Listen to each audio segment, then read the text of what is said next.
Hi everyone, on this video I want to do a video on Auto ISO, and the reason why I want to do a video on it is because a few people I know, let's pick up this lens cap, a few people I know use Auto ISO, and they use, what they say is, look John, my ISO is that great on my camera, like on a D7000, my ISO is that great on the camera that I just stick it in automatic and I get good results no matter what ISO it chooses. Now that's a fair comment. If you want to use automatic ISO when you are a professional and you are selling your services as a professional, I personally don't think it's the way to go. Now it's up to you if you want to do that, but I'm just going to show you some disadvantages of Auto ISO, and one of the disadvantages I saw, well I know a few photographers, but one bloke in particular, I've seen a couple of his images, and well I've seen a load of his images, and he was going on that his flash wouldn't reach the back of the dance hall, which was fair enough, the flash won't reach that far. But when I looked at he'd had his ISO on automatic, and when I looked at his shutter speed, that was at something like 400 of a second or something like that to freeze the action, and the ISO was at 300. And I said to him, I said, well, what's your ISO doing at 300? Why didn't you bump your ISO up to 16 or 32? And then you would have been taking in a boatload more ambient light, and not only that, your flash, you said your flash were going flat every 10 minutes, it were dead. Well it will be, because at ISO 300 and 200 what his camera were choosing, at f4 and f5.6 on his telephoto lens, his flash was firing off on full power every shot. And so when I pointed that out, I mean, this bloke is actually a professional, and I don't understand why he'd make that mistake, but he obviously did. Maybe it was pressure, I don't know. But there's a prime example of why you don't choose Auto ISO, because that were giving him ISO 300, it was trying to use the flash more than taking in the ambient. So there was the problem. There's where you use manual ISO, I mean, to be honest, I don't even think he was shooting in manual mode. Now, when you're in somewhere like my living room now, evenly lit up by the lights in the middle, it's recording at ISO 1600, so there'll be a bit of grain on the video. But it's evenly lit round here, so I can set my exposure in manual, set my ISO in manual, get it right, and I've got it. I can just click, click, click, click, click, click, click, no chimping, click, click, click, and where he was photographing was identical. He could have just gone into manual, slowed his shutter down a little bit, bumped his ISO, got another 3 stops of ambient light into the shot, which would have stopped the back of the audience being a lot darker, and for starters it would have made his flash be firing on quarter power instead of full power on every shot. I know one of his flashes overheated. Now I'm not knocking him for that, I mean it does, his camera is superb at automatic ISOs, and I can see why he does it, because it's one less thing to worry about when you're working quick, but it's not worth the cost to do it, to be lazy. So I'm just going to, because I have been usually doing it at the PC, but I've had a couple of people going on about that I don't actually, I'm just sat at the PC doing everything. Right, so on my first shot, I'm going to take a picture of this, right? It doesn't really matter whether you can see it or not. So I'm at 80th of a second, I'm in AV, I'm at f2.8, that's the aperture I've chose, I'm at 80th of a second and the ISO is 800, right? Now that's 80th of a second. So what happens if, this is why I'm only at 80th of a second and I'm on an image stabilised lens. Now, to be in all fairness, I can handle that, so let me just cheat here a bit.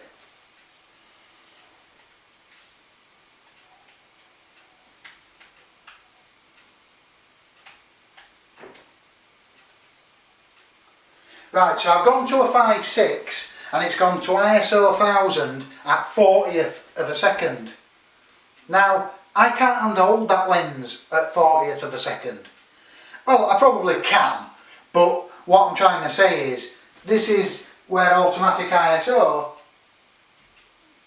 it's at ISO 1600, sorry, at 5.6 at 40th of a second. So if I'm going to take the shot, right, I've took a shot at that. Now, looking at it, it's a little bit dark, so I'm going to put one full stop of exposure compensation onto the shot. And now my shutter speed has just gone down to a 20th of a second on automatic ISO. So there's just one shot that I've taken that's totally and utterly no good. That's where, if I was in manual ISO, as soon as I see my shutter speed, I mean, to be honest, I've upped my aperture to 5.6 and that's going to an extreme because it's dark in here. But I'm just showing you how the camera don't give a shit.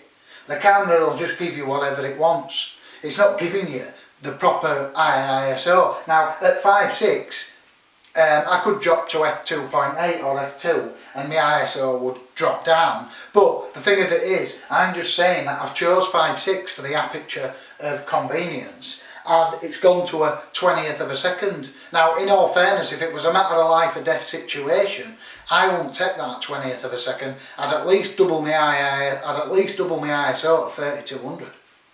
If not 64, if I had to. But the camera ain't going to do that for me. The camera's just going to it's just going to do what it thinks with the ISO, and then it don't care about the shutter speed or what lens you've got on and what you can handhold it at. So let me just leave that as is and we'll go somewhere else. So I'm going to spin the camera around now and I'm actually going to take a picture, well, I'm going to pretend to take a picture of the video camera. And I'm just going to, I've knocked it to a 2.8 and I'm getting a 60th of a second at ISO 1600, which that's quite a good guess on the ISO, to be honest. That's what I'd say at, but I'm now going to take a shot and it's too dark because there's a light behind the video camera, so I'm going to put a plus stop of exposure compensation on. Now what's happened, the ISO stayed at 1600 and I've lost a full stop of shutter speed. I've gone to a 30th of a second, which is okay because I'm on a tripod, but it's only on a tripod for the purpose of this video. If I were a proper tripod in a shot here now, I'd be at ISO 100 anyway, and I'm on a tripod, so it don't matter. But what I'm saying is, as soon as I've gone for the best exposure that I can get out of the camera, the ISO's got it wrong. So there's prime examples, and like I've just told you about my friend, he was in bloody auto ISO, and he thought that it probably would give him around 16 to 3200. Because his camera's crystal clean at that, he could do it all day long. I mean, this is a 50D, so it's fairly old now, but I don't mind it up to 3200 and 64 in extremes. And his camera will give him ISO 300. ISO 300 and 200. And he were filming dancers, photographing dancers. So there, and then there's my other mate who his daughter does a bit of ice skating and skating and stuff. And he usually puts it on auto ISO. Now I've taught him not to, he doesn't do it anymore. So just for one final thing, he will go photograph something else. I'll do my Xbox, which is over in the corner, which you can't see.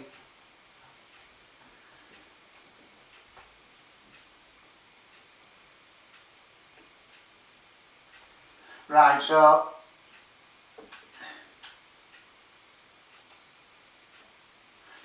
at f3.5 I'm getting ISO 1600 at 25th of a second. I don't need to do any more, do I? This is my explanation of automatic ISO. Don't use it. Do not use automatic ISO unless, if you're a real novice, then fair enough. Do you know what I mean? There's got to be some settings that people have got to use. I mean, in automatic. But what I'm saying is, soon as you start to feel confident, if you're in AV, if you're quite confident with AV and you know how to use exposure compensation and you know how to do this and you know how to do that, then you need to start using manual ISO and you'll get a much better result in the long run. I mean, I'm not going to show you any of these bits, I'm going to delete them now. Well, format the memory card, but I'm just doing it so that I can explain to you what the camera's doing, and you can do it yourself. What the camera's doing and why it's not a good idea to use automatic ISO. I mean, if you're using automatic ISO, you might not fully understand what your shutter speed's doing. So if you're in automatic ISO now, that would be giving you 20th of a second, and you aren't hand-holding that lens at that, especially not if it's unstabilised. You're not going to hand-hold it at that, and if you're a bit of a novice, or you're just learning, you're not to know, you're just going to sit there taking it, click, click, click, and go to, and then you're going to come home and all your images are going to be blurred because the camera decided to set the ISO only to 800 or 1600 instead of jumping to 32 to double the shutter speed. So I hope that helps on automatic ISO, and if you have any other questions on it, I highly recommend you never ever use automatic ISO. Let me just now, I'm now just going to spin back round to the video camera and I'm going to show you what I'm going to do. So the ISO is on 100.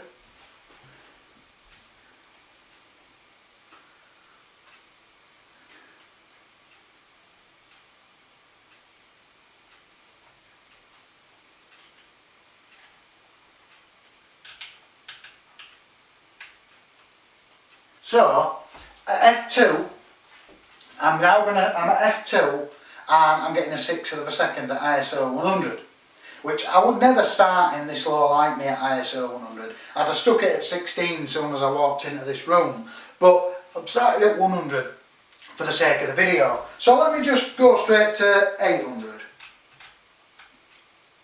Now I'm getting a 60th of a second at F2. That'll do me. That'll do me. I can take that shot and get away with it. I'll just snap 2 or 3, but I can do that at 800. But let's just take a look at the image. And as to be expected, the histogram is just over halfway with a spike on it. So it's underexposed.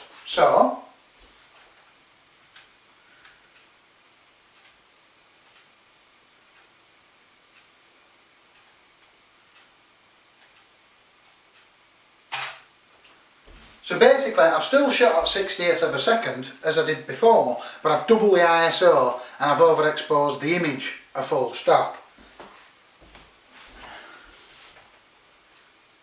And now I've got some lovely detail in the camera and in the shadows. So there's a prime example of why if you manually decide what to do with your ISO yourself, you're going to get better, well, you're going to get a miles better results. And remember guys and girls and everybody else who watches my videos, ISO really, you use it for two things. two things. You use it for two things, right? Like now, because of the shutter speed. Reason why I went from 100 to 1600 was merely because I couldn't shoot it at 1/6 of a second. If I were tripoding it like I am, I want to move the ISO. So the ISO is, you can actually class it, in all fairness, as one of the last things to do in your triangle. So if you walked in here, it's low light, so for starters you should be looking at your low light lens. Now this is a cheap 50mm lens, it's a 1.8 £90 lens and it's a stonking lens, and I'd use it in here straight away. I mean, I've got my f2.8 as well, which I'm recording on, which is a pretty good lens, but depending on how bad the light was and how I had to have my ISO up, I'd probably jump to this lens and shoot at f2. So whereas my Tamron lens, what's on recording now, that'll shoot at 2.8, and I can gain an extra stop by using that 50. But what I'm saying is, you should get somewhere. First of all, decide what aperture you're going to shoot it at, and that sometimes it don't only go on light. You could decide to shoot at f2 in blazing sun. You just want a really shallow depth of field, but decide your aperture. Then what I'd roughly do is get your exposure near enough, then take a look at your shutter speed. and if your shutter speed is 1/100 of a second at 50mm, stay at ISO 100. But if you look at your shutter speed and go, God, I'm only getting a tenth, then start upping your ISO until you get the desired shutter speed. And that's basically what ISO is about. And I use it as well, like I use, in here, I can bounce flash off the walls at ISO 100 at f4 and no problem. But I don't. I will shoot at f4 and I'll put my ISO up to 800 as well. So that I'm only doing it for one reason and one reason only. It might drag in a bit more ambient, but that ain't why I'm doing it. If it does it, fair enough, it does. But it'll make me flash a lot more powerful, and instead of firing off, think about it, if you're at ISO 100 and your flash is going off at full power to illuminate at f4, so you're going click, bounce, click, bounce, click, bounce, click, bounce, click, bounce, and you've just done 6 full power shots on your flash. If you double your ISO to 200, your flash goes to half power to do the same job. If you go from 200 to 400, it goes from half power to quarter power. And then if you go to 800, you're going off at an 1/8 power, or 16th, an 1/8, I think it's an 1/8. Yeah, so basically, your flash, the favour that you do in your flash is unbelievable. And that's another reason why you might up your ISO. But apart from that, you don't really need to. And that's what ISO is about. It's one of the, well, it's one of the last settings I go to, but if you're new, I recommend that you do that. I mean, I just walk into a scene like anywhere. I know what aperture I'm going to choose. I know what ISO I'm going to start off with. So, like I said to you, I would have walked in here probably and started at ISO 800 at f2 or f2.8. I'm not quite sure, right? But f2.8, f2, and I would have started at 800, and then I would have took a couple of shots and see where I'm based, see what my shutter's doing. Then I'd make a decision whether I want to go to 16 or not. But yeah, so remember that ISO ain't that bad. Choose your f-stop first, your aperture. I mean, if you're clever enough, then this video is useless. Choose your aperture, maybe get your exposure, then see your shutter speed. If it looks too slow, up your ISO till you get the desired shutter speed. Job done. Thanks for watching. Please comment and subscribe.